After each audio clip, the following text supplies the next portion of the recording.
So the worst thing that can happen when you've been working on a project for hours is to lose your work and have to start all over. That's happened to everyone at one time or another. So constant saving of your file and saving different versions as you work can save you a tremendous amount of heartache. So get in the habit of saving your file every couple of minutes. It's easy. Just hit Control-S on Windows or Command-S on a Mac to save your file as you work. So I've just gotten in the habit to always hit Control-S as I'm working, no matter what program I'm working in. Another way that you can save is just by clicking on the Save icon up here, third one over up on top, or I can go to the File drop-down menu and click on Save. Another option to help you out is to set autosave.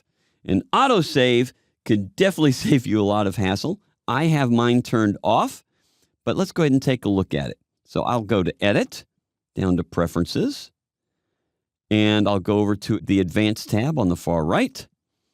And right up in the top memory portion, you'll see autosave in minutes. Right now, since I have it all the way over to the left, it's set for never. As I drag it across, it'll advance 10 minutes at a time. I'm going to leave it on never because I hit Control-S all the time. So we'll just select OK. Another thing you may want to do is save alternate versions as you work. And we'll do that with Save As. I have a couple different ways of getting to Save As. I have a Save As icon. It's the little disk-looking icon with a plus on it. And that brings up my Save As box. I'm going to cancel that for right now. Or I can go to my File drop-down menu and click on Save As. There is no keyboard shortcut in this program for this. So under Documents, I could now, since we've been calling this project name, I'm going to call this project_name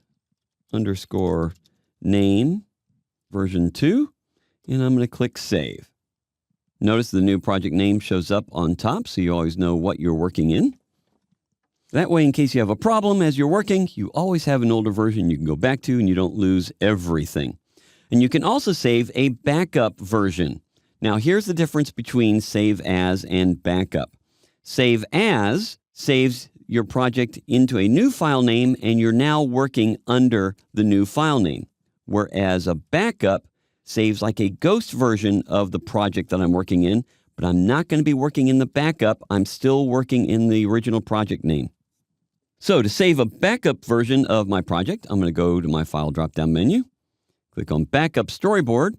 I want to put this into my Documents folder like I have the other one. And let's call this, instead of Project Name version 02, let's call this Project Backup, so you can tell the difference. And it's going to add this extension, SBBBKP, which is Storyboard Backup. I'm going to click on Save. Backup was successful. Notice I'm still working under Project Name, not Project Backup up on top. So there's two ways that I can restore a file. I can go to File drop-down and restore and open Backup, and it's going to pop up right to where I was, which is under Documents, and here's my Project Backup right here. And you can see the SBBKP file extension, and I can open it, and it'll open up my backup anytime. I'm going to cancel that right now and show you another way we can restore a file, which is going to my Documents folder where I had saved it, or for you, wherever you had saved it. And here I can double-click on Project Backup, and it is just going to restore it and open it for me. And it's going to ask me where I want to put it. So let's go ahead and put this directly in my Documents folder, and I'll click Select Folder. And notice the file name, Project Backup. I am now in the backup file that we had saved.